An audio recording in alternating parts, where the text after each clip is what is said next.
I've just recorded this entire 12-minute video to see that I only had the audio.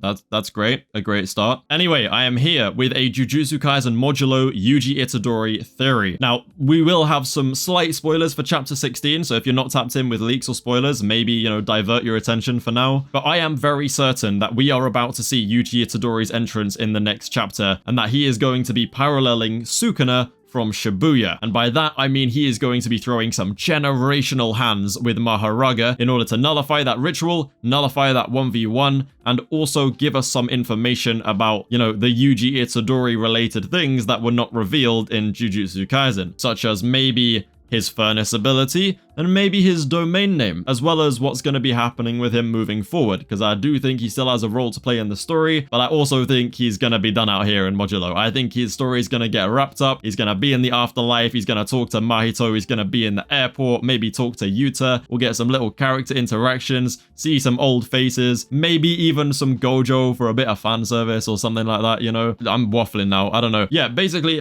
before I get into it properly, like the video, subscribe to the channel. I'm going to be using this second channel as a way to kind of just get easy, fast videos out about things that I've been thinking about that I don't really want to have to sit and script. So if you just like weird JJK chapter review, theory crafting, rambling nonsense from me, then this is where you want to be. But yeah, let's get into it, because what I've noticed about this situation, obviously I amazingly predicted that Yuka would have the 10 shadows and be summoning Mahoraga in this fight. I've kind of figured that we are paralleling Shibuya quite heavily, because Yuka is actually confirmed to already be dead, but she's been held in suspended animation. So what Mahoraga does is he's drawn into a ritual with 2 contestants, just like Megami drew in Haruta in Shibuya, and Mahoraga, the only way he is gonna despawn is if he's beaten, or if he kills both the people in the ritual with him. So he hit Megami and Megami died. But because Haruta was still alive, Megami's body was held in suspended animation, which let Sukuna come over and heal him. Sukuna nullified the ritual as an outside third party, which meant that Megami actually survived. So that does mean Yuka is not,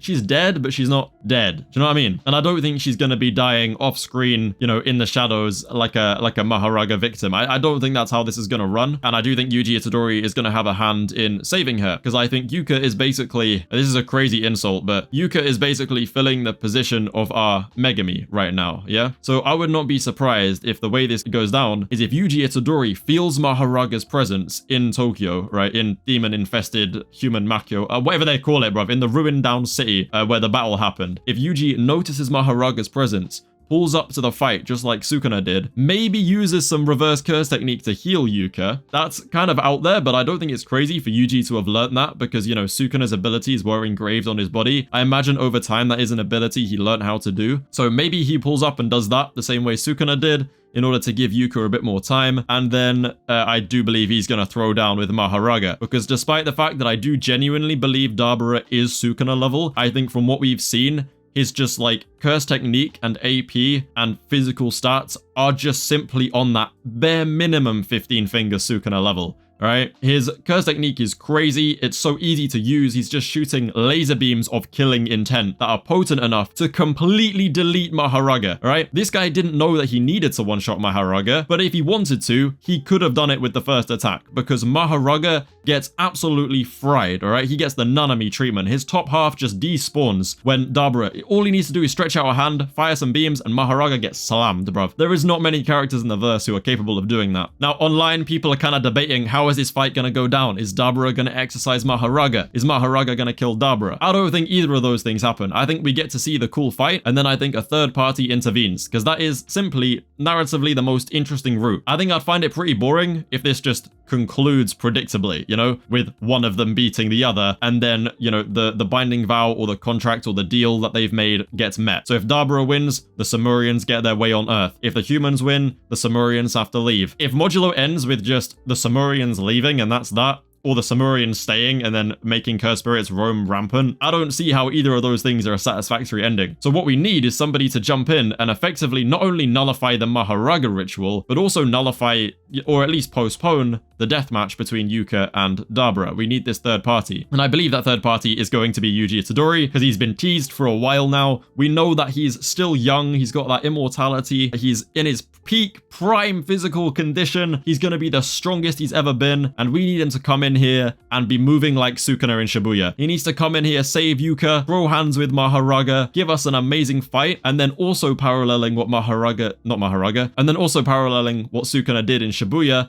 I think we're gonna see him exercise Mahoraga with the reveal of Yuji Itadori's Furnace, or Divine Flames, or Fuga, whatever you want to call it. And I do also believe he will do that probably in a domain expansion, standing in the very spot where Sukuna used his own domain, because they are fighting in the crater in Shinjuku where Sukuna used his domain. It would be really cool to see him be at the dead center of that crater, expanding his domain. We get domain reveal, like the name reveal, and then he uses Furnace to exercise Mahoraga. That would be generational peak, bro. Prime Yuji Itadori moving like his uncle, bruv. But obviously, he's not as much of a dick as his uncle. Oh, it would be so peak. Because yeah, I don't see this playing out as a simple Dabura beats Mahoraga or Mahoraga beats Dabura. And it's not about power scaling either. Because Dabura, I do genuinely believe, is in that Gojo Sukuna tier. From what we've seen him do, the way he's shooting these like killing intent laser beams that are just shredding Mahoraga, like actually deleting him. He is just that strong. If he has a domain equivalent, that will easily push him to that level. I think that's the only thing we're missing, is a kind of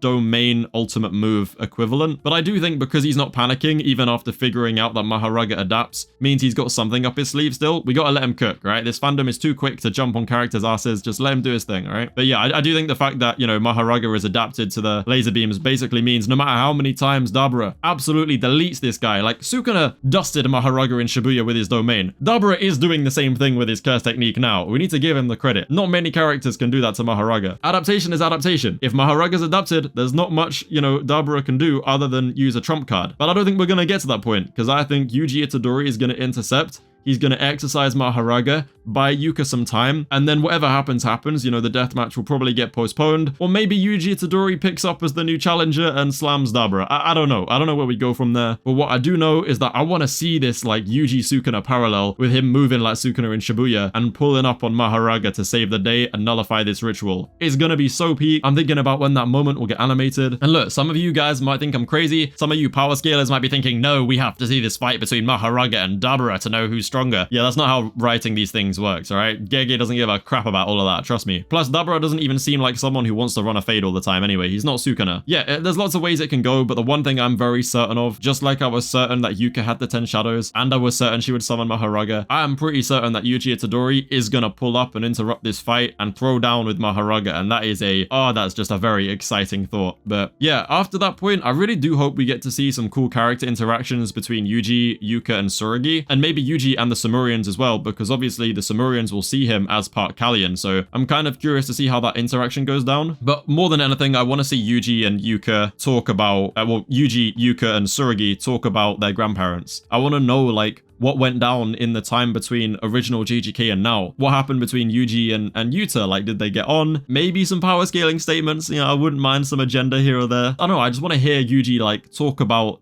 their grandparents. I want to hear him talk about Yuta. I know everyone starts to slander Yuta. I don't care, bro. This series is literally about his grandkids. I don't think it's crazy to say that I want his grandkids to talk about their grandparents. That's not a mad thing to say, you know? So that is how I think Yuji's gonna be moving. But unfortunately, by the end of Modulo, I also think he's gonna die. I still think he's gonna die. I'm pretty certain, you know, because obviously this immortality is a curse on him, if anything. He doesn't like this. This is not what we want for our boy, all right? This is not what we want. I do think he's gonna die, whether it be willingly or, you know, willingly giving up his life for something. Maybe a binding vow. Maybe that's what we were foreshadowing when Tsurugi suggested the binding vow, giving up your life. So maybe he goes down willingly. Maybe he gets flat out beaten by Dabura. Who knows? I know I'm gonna get jumped for saying that. Listen, chill, all right? Chill. I'm just spitballing ideas. I do think he's gonna die. I think that's why we saw Mahito waiting in the afterlife. I don't think Mahito is reincarnating in this story. I think he is purely there to have a conversation with Yuji to further parallel Sukuna, because they did the same thing at the end of JJK. Mahito was there waiting for Sukuna. He's there waiting for Yuji. They're gonna have their conversation. We might even see Yuji in an airport talking to some familiar faces, maybe Yuta, maybe Todo or Potential Man, maybe Gojo if we want some fan service and we're really lucky, you know? I do really think that we're gonna get this beautiful conclusion for Yuji, and I think we're gonna get that following peak hype moments and aura and just Yuji throwing hands with Mahoraga. The way I think about that is like, how can anyone read Modulo and not find it peak? You've got these amazing new characters, it's got a great plot, and you've got the idea that Yuji Itadori is going to be coming back, moving like Sukuna, and then getting his perfect ending. Like absolute cinema. It's absolute cinema. I don't know what to say, but that's kind of my takeaway from this, is that Yuji's going to intervene. He's going to fry Mahoraga. Whatever happens after that point happens. I do think Dabura is low-key Gojo Sukuna level. I'm not going to lie, he seems broken. And also, I do think Yuji is going to die in Modulo, potentially giving up his life to save Yuka or to save somebody. Because at the end of the day, Yuji is all about continuing on Gojo's dream of preserving the youth's youth. Yuka is a youth. She's young and she's having her youth taken from her by, well, this fight and also this illness. If Yuji can go out saving Yuta's grandkids from the fate that Gojo wanted to save all the kids from, he would then be truly fulfilling his dream. So I do not think it's crazy to say that Yuka will actually survive JJK, and Yuji will once again end that cycle of curses and make sure that she gets to live out the rest of her youth. I think that would be the best way for him to go out, and I think it's just perfect. So listen, I know you guys are going to sit there and go, nah, it's JJK, it's Gege, he's obviously going to kill them all. Don't underestimate Gege, he knows what he's doing, and I do think, like, that is probably the direction we're going to go. I would not be surprised if Yuka lives, and I do think Yuji is going to deliver on Gojo's dream and be the one to effectively save her and then have his peaceful death, which is what he wants at the end of the day, because he's not enjoying this immortality shit. Yeah, that's my theory. Again, this channel is kind of just for me rambling. I didn't want to script this. I wanted to just sit here and give it to you off the top of my head. Yeah, make sure to like the video and subscribe to the channel if you want to see more stuff like this. And don't worry, you're still going to be getting like high quality videos on the main channel all the time, all right? I'm not abandoning that channel. Chill. I'm just, you know, this is a way for me to do some bonus stuff. So yeah, like, subscribe, let me know what you think. Cook me in the comments for saying Yuji's gonna die, even though I'm right. Yeah, see you in a bit.